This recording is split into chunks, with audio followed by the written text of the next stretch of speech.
Run through the tape. In life, never give up. Run through the tape. I was Maverick and I'm very excited to be here. High aspirations. The common goal is not about one individual. It's all about the importance of the team. Everyone's here for the same reasons. We have a chance to be really, really good. Displays of devotion. And just like that, it could be over. For the Raptors and Mavs, the playoffs have been plagued by distraction, injury, and disappointment. But in Game 3, both teams showed up hungry and desperate, determined to make their series competitive. It wasn't enough. It's not over yet. We're still on life support, and we're going to continue to compete. Up 3-0, the Rockets and Wizards must show no mercy, stay focused, and do whatever it takes to move on. We have to close this thing out and not give them any life. It's win or go home, next on TNT. Things have gone south for Kyle Lowry and the We the North bunch from Toronto. Tonight they try to stave off elimination. John Wall and the Wiz thinking sweep, and they'll try to get it done in front of the home folks in D.C.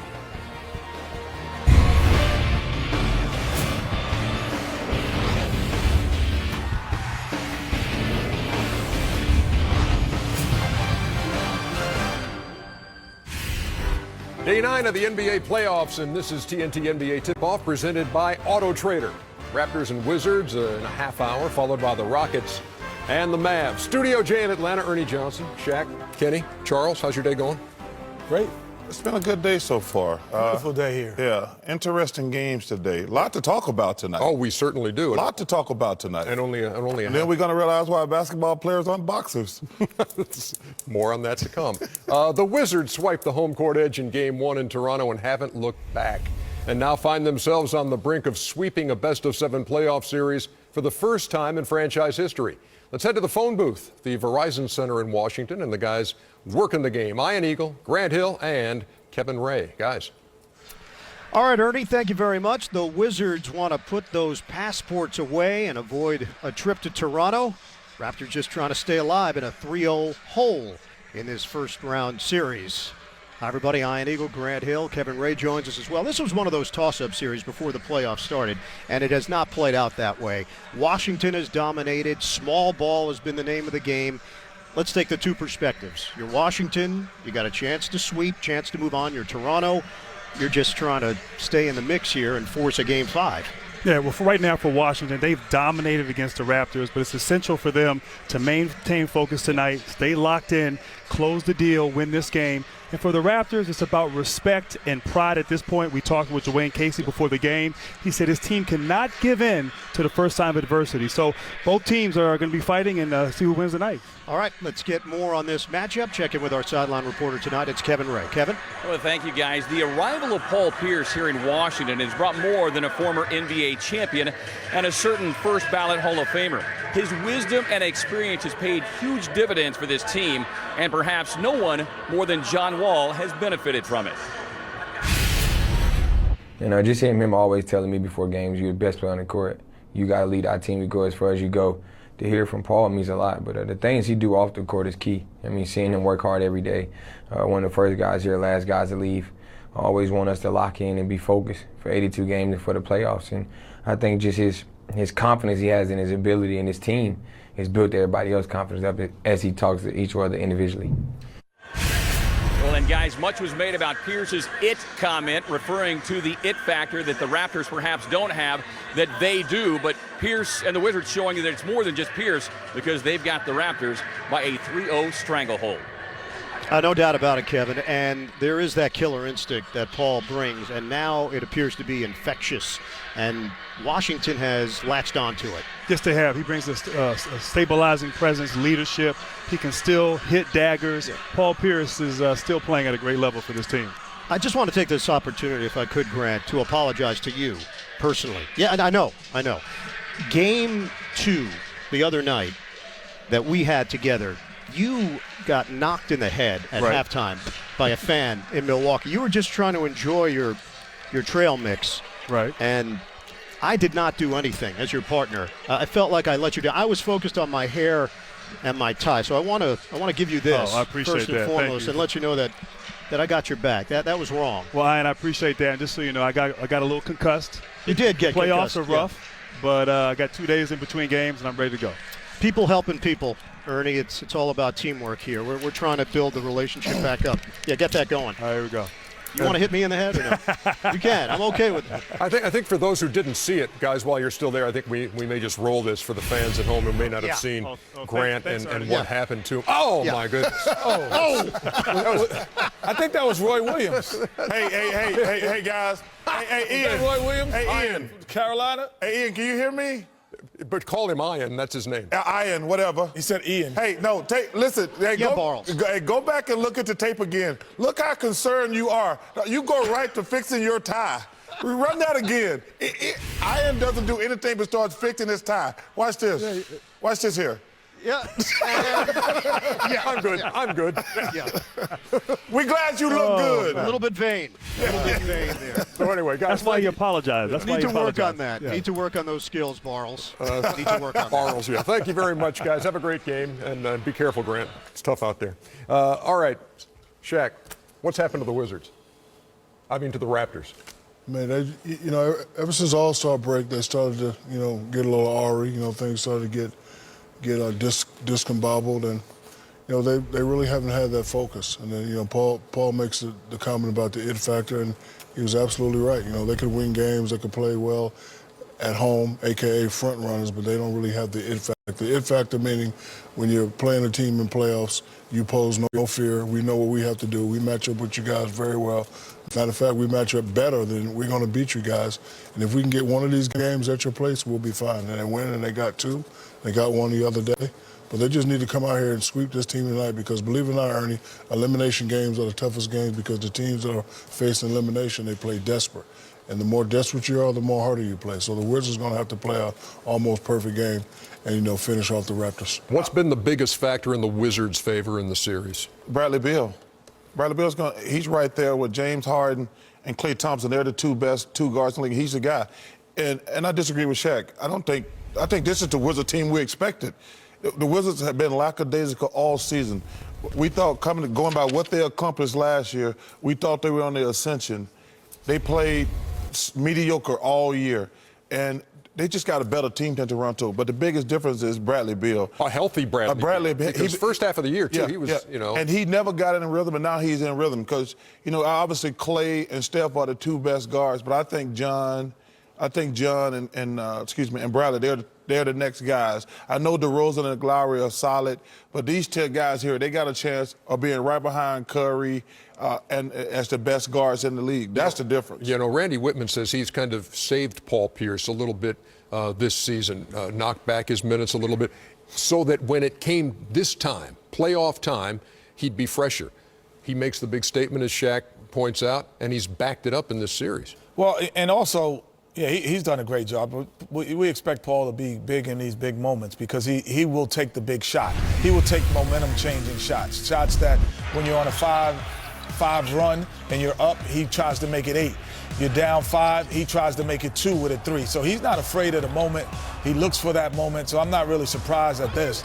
I don't know if the rest helped or the rest didn't help, but he's playing well. The other thing that both of these teams were on a spiral downward.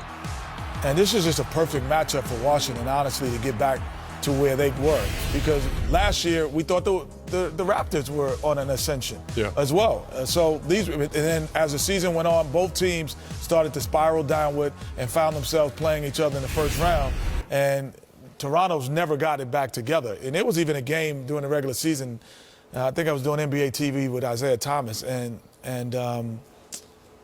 Kyle Lowry sat out. I think it was the Cleveland game. And we looked at each other like he's sitting out. Like you're playing Cleveland with LeBron James, Kyrie Irving, and he was sitting out for rest. To me, that was a real alarming note. I didn't know if he was actually hurt or not, but alarming note that you're going to sit out that game to rest, to get ready for what? That's the kind of game you get ready for. Both of these teams, sub 500 since the All-Star break. Washington has gotten it together. The Raptors have not. And in this series, rebounding, one of the big advantages for the Wiz, 151 to 117 on the glass against Toronto. When we come back, first team in the East to advance to the conference semis, the Cavs, and a lot of stories in that game. We'll pick it apart when we come back.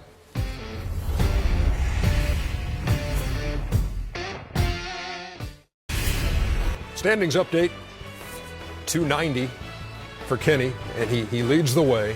And you got DeMar DeRozan. You're 100 points behind me, Chuck, basically. Wow, goodness. Close. You got a long way to go, bro. No, it isn't.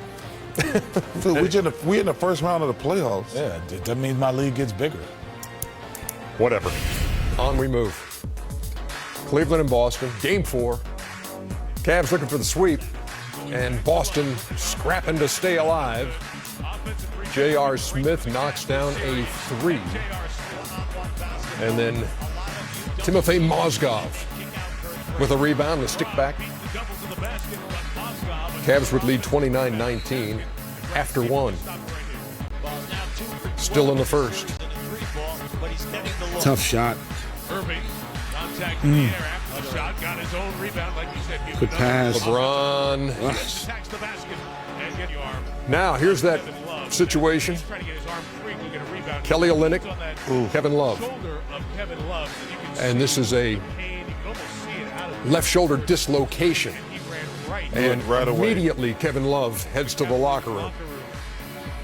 You'll hear what he had to say about that play momentarily. Oh, my God. Kendrick Perkins, Well, B.J. watch this, Crowder. though. Well, watch this shit, Kenny.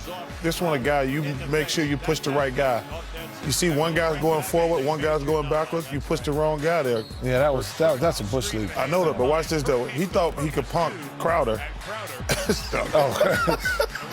That's why you got to be careful, America. When you push the wrong guy, you might get beat down.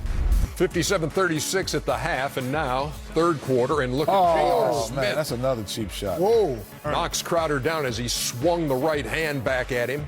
How many games, Kenny? Oh, that's at least a couple. Oh, that's a couple. Oh, my God. First of all, he got knocked out. He just collapsed. I mean, you The can do left that on knee, every you saw play. the left knee. No, but I'm just saying, too. look how he was so out of. He just collapsed on his knee, Kenny. Yeah, I'm saying you could do that anytime. 2 years to the date. ridiculous. 2 years to the date that in that same building, he had elbowed Jason Terry. Came up and hit him in a playoff game in Boston. Oh, J.R. Smith. Wow.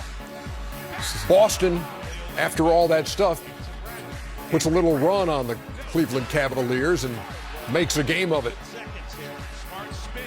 Marcus Smart, and there goes the tip. And the Celtics aren't done yet. 70-61, going to the fourth. But here comes this man right here, Ernie. Yeah, as long as you got him, you're all right. Well, I don't know about that. Oh, in this game I'm talking about. Okay, yeah, you're playing the 8 seed, though. It's going to be interesting now with Kevin Love. And J.R. Smith. Well, JR's going to be back. How about that?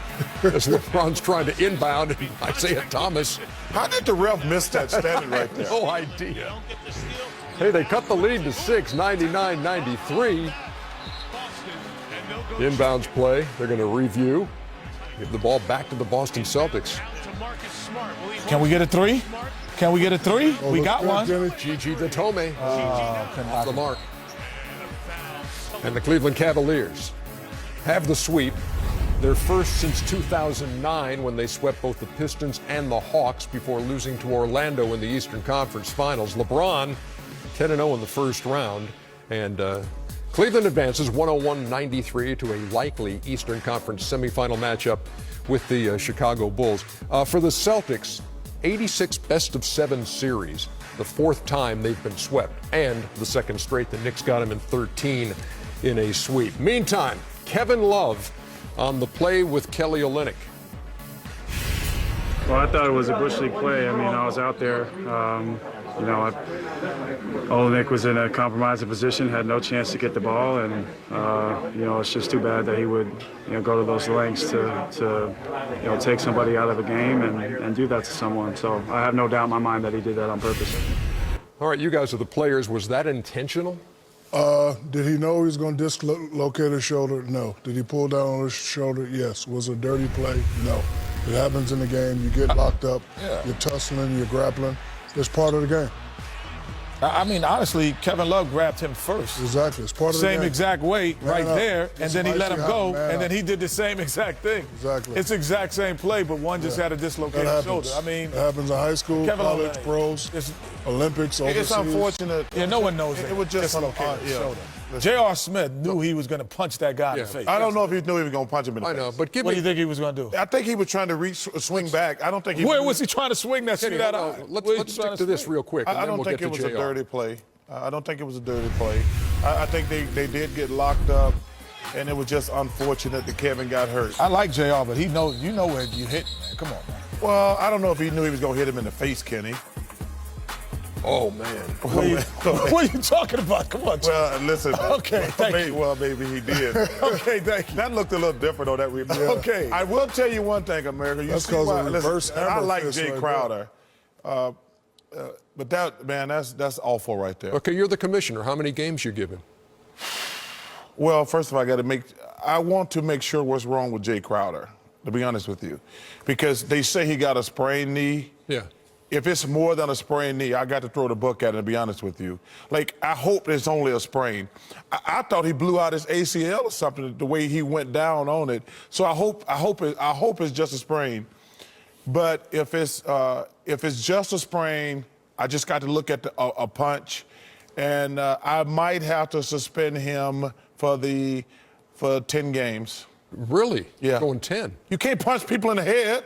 I know, but that 10 games is pretty heavy. You go. Well, he punched the guy in the head. But you said it was accidental. No. I looked at the replay again because the reason he did it, because I threw guys' elbows trying to hit him in the chest, but he went up with that. So if you look at it, like I said, I like JR, but I do because look, that's Ernie, a if bad you look at it, play see, this right ain't a good That's angle a right here. dangerous play, man. That's not a good angle. Show the other side angle. See, I saw that angle. Now this is the better angle. When he went high. He rocked him, man. He went out, Ernie. He was out. Your knee don't buckle like that. And this here, right here, that also. So, Ernie, like I say, I think 10 games, in my opinion. Kenny? I would say a minimum of 5. I would say 5 games. I'm going to have to go with Kenny, 5 games. Wow, so that knocks him out of a significant portion of the conference semifinals against the Chicago Bulls. The reason I say 10. If they do indeed play them. The reason I say 10, this ain't the first time. Right. So if it was the first time, we always give guys a pass. Well, he's not that type of player. This ain't the first time he's done this. You go back to the Jason Terry thing. So there is a precedent that's set there. Now, we wait to see the severity of the Kevin Love injury and how long he may be out. But he might reevaluate it after he sees the highlights and say Olynyk didn't really try to hurt him. He's just upset because he got hurt. Yeah, but did he pull his shoulder? Of course he pulled his shoulder, but he wasn't trying to yank his shoulder out of place. But I'm just saying, let's look ahead. When Cleveland goes on now to play possibly Chicago, probably Chicago, you're going into that without J.R. Smith and you're going into it without Kevin Love. Well, Ernest, in fairness, I've always told you I thought the Bulls were going to win anyway. Without Kevin Love and J.R. Smith, I don't think they got any chance whatsoever now. I still think Chicago's a better team, no disrespect to Cleveland or anybody else in the Eastern Conference. But without Kevin Love, and JR's going to get to spend at least a couple games. Let's get that out the way. But I don't think they can beat the Bulls whatsoever without those two guys. Another big piece of injury news out of the Memphis-Portland series. The Grizzlies lead that one 3-0. They lost Mike Conley last night after he was hit in the head, and Dave Yeager was talking about his status as they worked out today. Mike Conley has a facial injury. We're flown back to Memphis to be reevaluated. He will be out for Game 4. He's got the biggest heart. He's the purest hearted guy. He's a true leader. He's a winner. Do whatever he is asked of him, and what isn't asked, he looks for to help the team win. And it's a big blow, but we'll know a lot more tomorrow. And so, no Mike Conley in Game 4. Nick Calathis was huge last night in that game for Memphis because Beno Udrih didn't play, and then they lost Conley, and Calathis was huge, didn't turn the ball over as Memphis took that 3-0 lead. This is why it's difficult to win an NBA championship. And then win multiple championships is almost impossible. That's why what the Spurs have done and what the Heat had done is so impressive, because injuries are part of the game, suspensions are part of the game. Guys not feeling well on certain nights, stomach viruses, flus, and then all of a sudden you can go back to back to back, or you can, go multiple times. It's just a testament to your team if you're able to do that, because all of these things, from Mike Conley to J.R. Smith to Kevin Love, will affect the winning of an NBA championship. Still to come, huge afternoon in San Antonio. Spurs and Clippers playing a pivotal Game 4. The highlights coming up.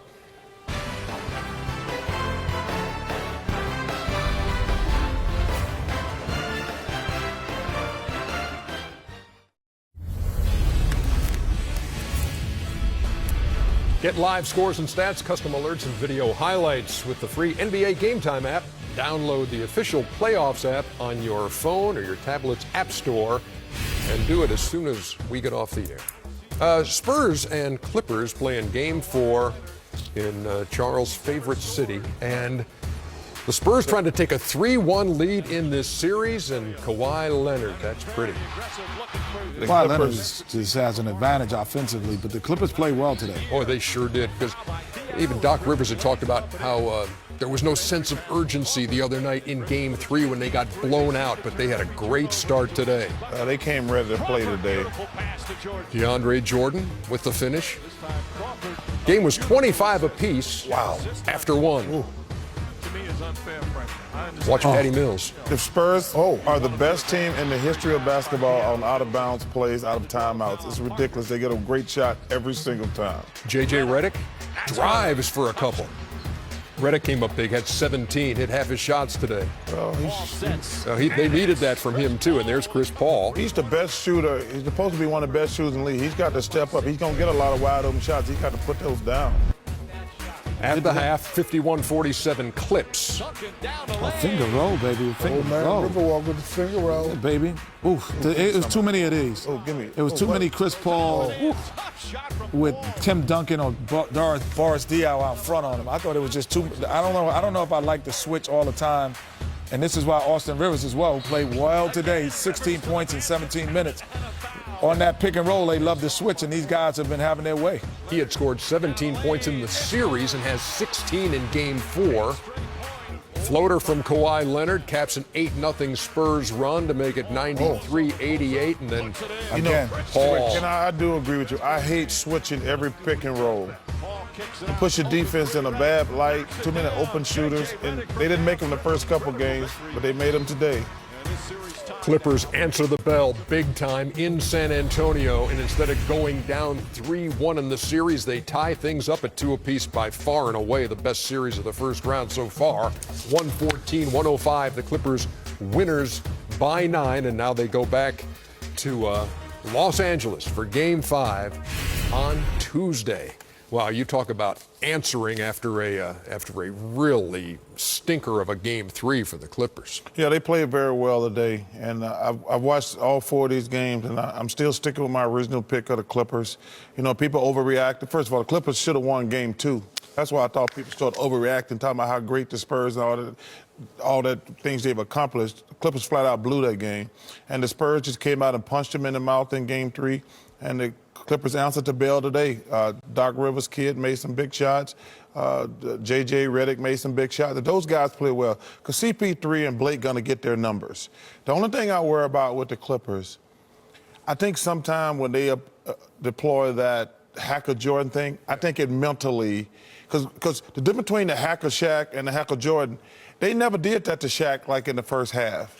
And I think sometime when they do it on DeAndre, it kind of takes him out the game, and he's not the great shot blocker and rebounder that he is. Funny thing is, too, they employed that late in the third quarter. They had the lead 70-69, or it was a small lead. He misses 4, but then Greg Popovich heard his postgame, talked about just how do you allow Chris Paul to go to the line and shoot 6 straight free throws? He said they kind of lost focus there. Yeah. Paul hit 6 in 32 seconds, and they had the lead. I mean, it was very un-Spurs-like in that piece of time. Well, again, this is not going to be a 4-0 series, obviously, or a 4-1 series. This is it's going 9. This is a grind, man. But I just feel I wouldn't want to play the defending champs in a Game 7. And this is what this looks like it's going to. So, yeah, Chuck, as much as I do like the way the Clippers played today, they show me that they will play a certain way against the Clippers, against the Spurs as well. So that could be alarming. There's very few minutes in this game where you could say the Spurs are uncharacteristic. And the series is tied 2-2. So there's many moments where you say the Clippers don't look like a team that's a championship team. but they've won today. I just feel if it goes deeper it goes, even though they're older, the deeper it goes, it comes down to execution. Execution leans me towards the Spurs. If there is a Game 7, it would be in Los Angeles. It's 2-2 right now, though. It's 2-2 right now. The Clippers showed a lot of character today. They played well. They shot the ball well. But, to add on to what Kenny is saying, execution versus ball in Chris Paul's hand going one-on-one all the time. I'm going to go with execution all the time. For the Clippers to win, their big two has to play good. The Spurs last game, Tim Duncan was in single figures. The others came off the bench. And Tony Parker and Ginobili. Yes. All three of them were in single figures last game. The others came off the bench and helped them win. So, I like the others of the Spurs more than I like the others of the Clippers. So, even though Chuck is going with the Clippers, I'm still going with the Spurs. Clippers have shot better than 50% in both of their wins in this series. It is tied at 2. That was just the 4th playoff game the Clippers have ever played in San Antonio. And they have lost the first 3 by 60, and they win a huge Game 4 today. Meantime, can't handle the truth. We got the Raps, we got the Wiz coming up. Tipping about 30 seconds. 6-4. Gonna be a long night around here, America.